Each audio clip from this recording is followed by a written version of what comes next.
Would you go ahead and just again state your name and where you work? Investigator Matthew Meford, Mattthew, Mefferd. I work with Hall County Sheriff's Office. And were you the lead investigator on the case against Suzanne Mericle? Yes. As part of your investigation, did you speak to any of the defendant's exes? Yes. Who did you speak with? I spoke with Mr. Kevin Haley and also a Mr. James Hagen.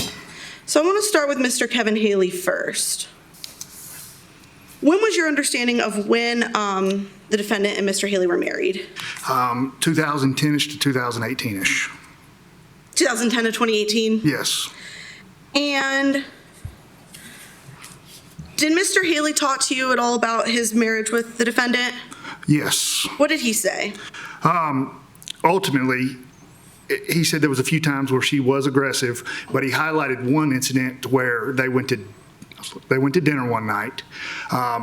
Miss Mericle got mad because his name was at the top of the tax returns at the restaurant. She just kept getting madder and madder.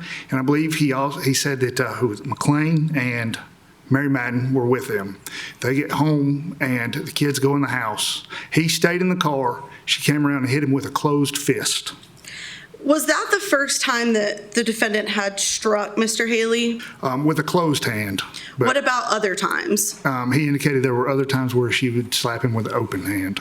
Did he say how many times the defendant had slapped him before? He estimated 3 or 4. What were his feelings towards the defendant? Like, did he have any fear for her? Yes. What did he say about that? He was very afraid of her. Find the notes. He said he would 100%, or she would 100% come after him when he tried to leave. And he detailed other times where he did try to leave and she did come after him. When he would try and leave, what did he mean by, I guess, first, what did he mean by try and leave? Like, where would he go? Just try to leave the house. I'll detail. He went through extravagant means the time he actually did leave for the divorce. Went through hiding his car before going to the airport and staying the night in New York. But he would go to friends' houses, I believe. And would she attempt to locate him when he would leave? Yes. In what ways? Come chase him down. Chase him down? Yes. So before we talk about the night where he left, I want to ask you about Mary Madden. Is Mary Madden the defendant's daughter? Yes. Did he ever witness any abuse against Mary Madden? He said yes. He talked about one night she pinned her in a door and cut her arm. And then Mary Madden went and talked to their pastor, I believe, about it, and DFACS became involved at that point. And throughout your investigation, did you locate a police report associated with that event? I know I relocated the DFACS referral. DFACS referral? Yes. And so Mr. Haley, it sounds like he was married to the defendant at that time? Yes. In the DFACS referral, do you remember what Mary Madden stated to DFACS reporters?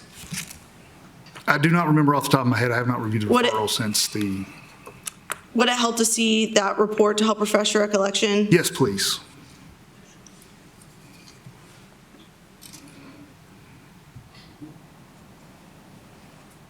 Judge, permission to approach? Oh.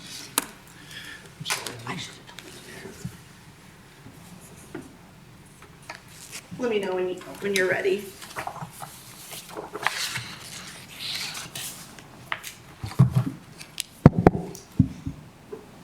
Oh, wait. Yes. Mm-hmm.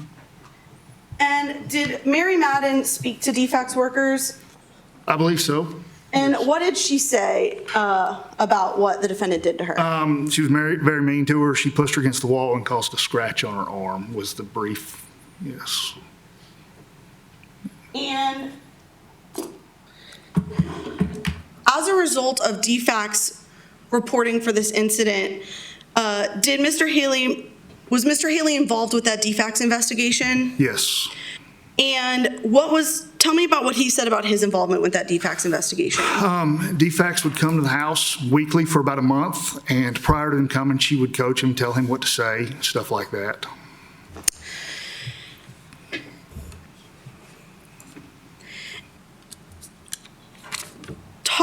about the night where Mr. Haley left?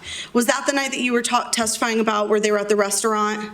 Yes. And why was it that the defendant got angry, according to Mr. Haley? His name was at the top of the tax returns when she made more money.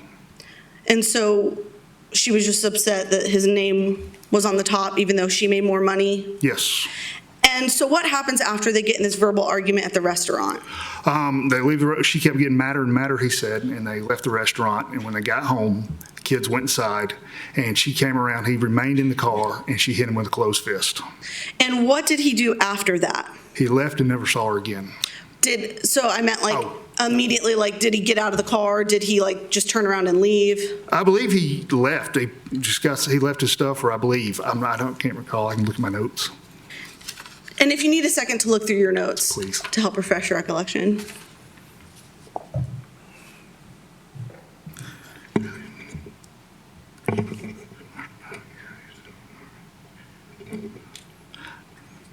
Oh, yes. Okay. Sorry. Yes. Did he get out of the car? Did he just back out of the driveway and No, leave? he did. He got out of the car. He said this is the first time she'd done that, talking about the closed fist. He was sitting in his car, head out of the window. She was out of the car, she was out of the car. He went upstairs, tried to keep his cool, started packing his suitcase. She was screaming and crying, she's so sorry. He put everything he had in the suitcase and drove to Jacksonville Airport and flew to New York and never saw her since. Did he explain why it was that he drove straight to the airport after that incident? Because previous incidents, whenever he tried to leave, she would locate him, chase him down, and apologize, and get him to come back home.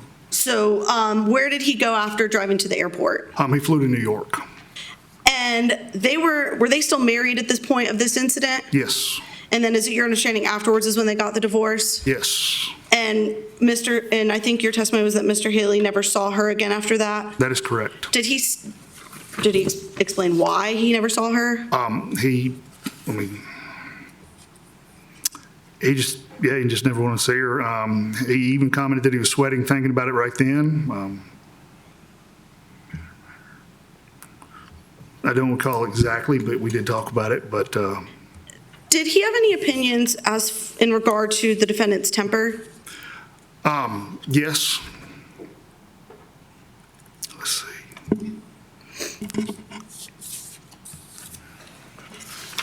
Let's see.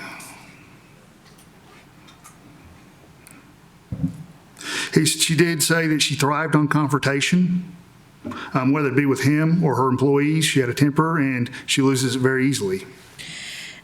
And then you mentioned that you spoke with James Hagen as well, correct? Yes. And do you know the date of when you spoke with Mr. Hagen? March 26th of 2025.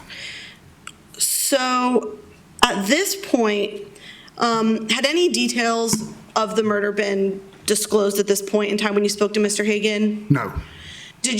Before speaking with Mr. Hagen, did you explain to him any of the facts of the case that you were investigating at that point? No.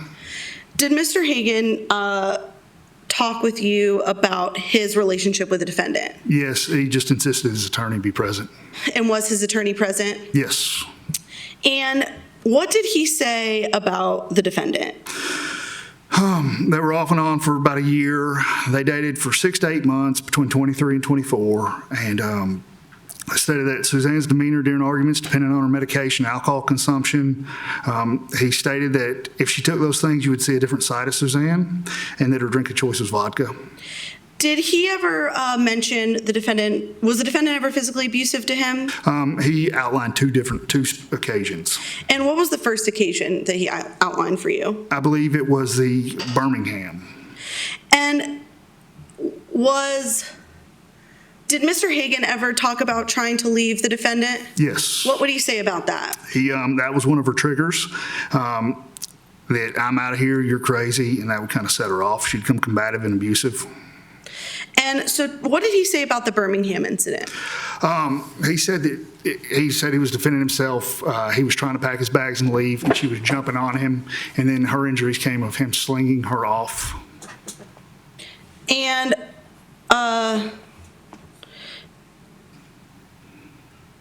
Specifically, if you could, so he's trying to pack his bags and leave. Yes. And what does he say about what she did? She was like a possessed person, jumped on his back when he was packing his bags to leave from the hotel.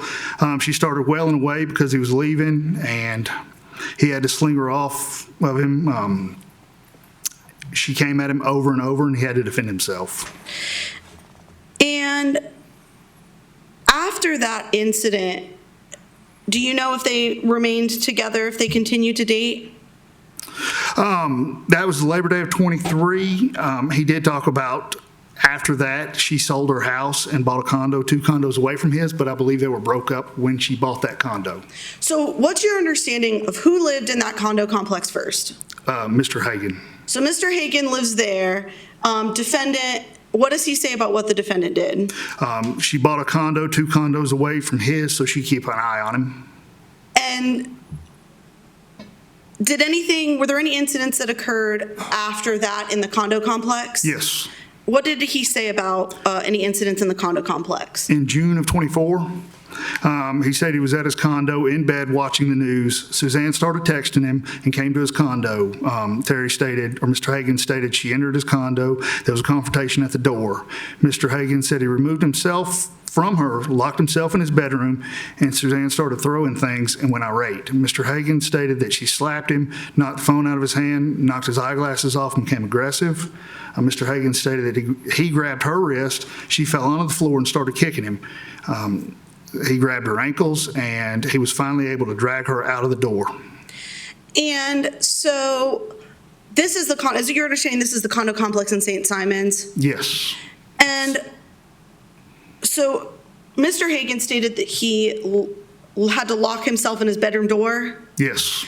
Did Mr. Hagen know any of the facts of the case, the murder against Mr. Barron? No. To your knowledge? To my knowledge, no. And this is March 26th of 2025, so this is maybe a couple weeks after the murder that you're speaking with him? Yes. So after that incident at the condo complex, what's your understanding of when the TPO that Mr. Hagen took or got taken out against him came out? When's your understanding of when that happened? Was that before or after the condo incident? I believe 2 weeks after that incident. And did Mr. Hagen talk to you about the TPO that was taken out against him at all? Yes. What was said about the TPO? His attorney was actually the one that made the comment. They advised they wanted to keep the TPO because it also would keep Ms. Mericle away from Mr. Hagen. So was it your understanding Mr. Hagen wanted protection against the defendant? Yes. Did they ever, after having the TPO put in place, did they ever run into each other anywhere? Yes. Where was that? An incident occurred at the Harris Teeter grocery store. What did Mr. Hagen tell you about that incident? Mr. Hagen was there first shopping. When Ms. Mericle arrived, she started making a scene accusing Mr. Hagen of stalking her.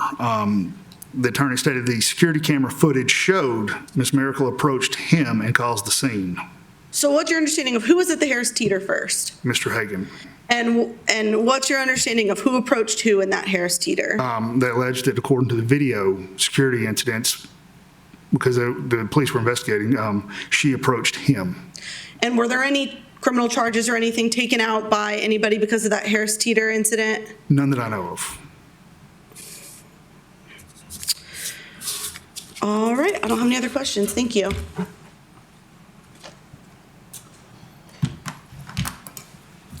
Investigator Meford, I want to ask you questions go back to the Kevin Haley Yes.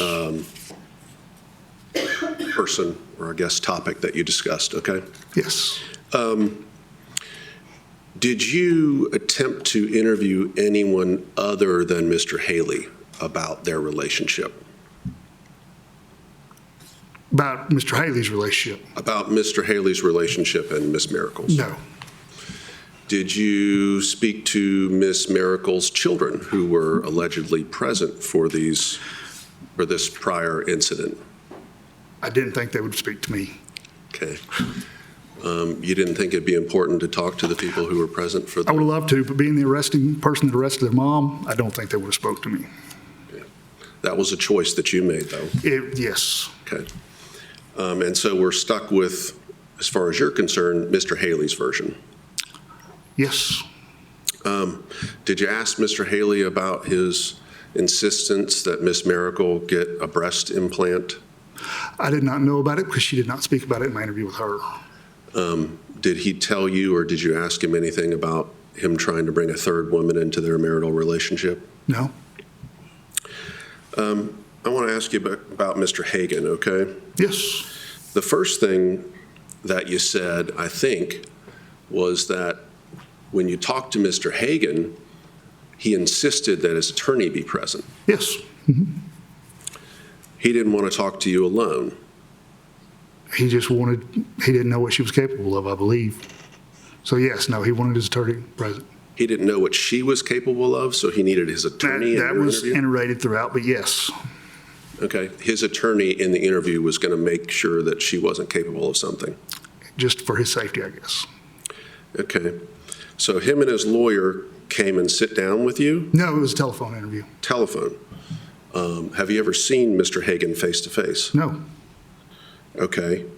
All right. This was like a conference call, maybe like on speakerphone or something? Yes. Okay. Okay. And you knew by the time you talked to Mr. Hagen, and maybe you didn't, so tell me if I'm right. Did you know, is a better question, did you know by the time you talked to Mr. Hagen that he had been previously arrested for assaulting Miss Mericle? Yes. You already knew that? Yes. You knew then that police had showed up at a scene, assessed the situation, right? Correct? Police had come to a scene in Birmingham. I don't want to misspeak, so let me think for a second, because I remember getting the report. And in the interview, she did talk about Mr. Hagen, and I don't want to get my timeline mixed up for you, but I don't remember if it was after speaking to him that I did get a copy of the report from Birmingham, detailed or not, so I don't want to answer that directly. So in other words, when you're talking to Mr. Hagen, you may not have even had the report at that time. No, I don't Okay. remember the day I got that. Interesting. Okay, so later you get the report after you've talked to Mr. Hagen, maybe. I got the report, yes. In any event, you know that police did show up to the Birmingham scene. Yes. You know that two separate callers called concerned, Yes. not just one, but a second person also called, right? Yes, I believe so. And when the police show up, they find Miss Mericle with injuries. Yes.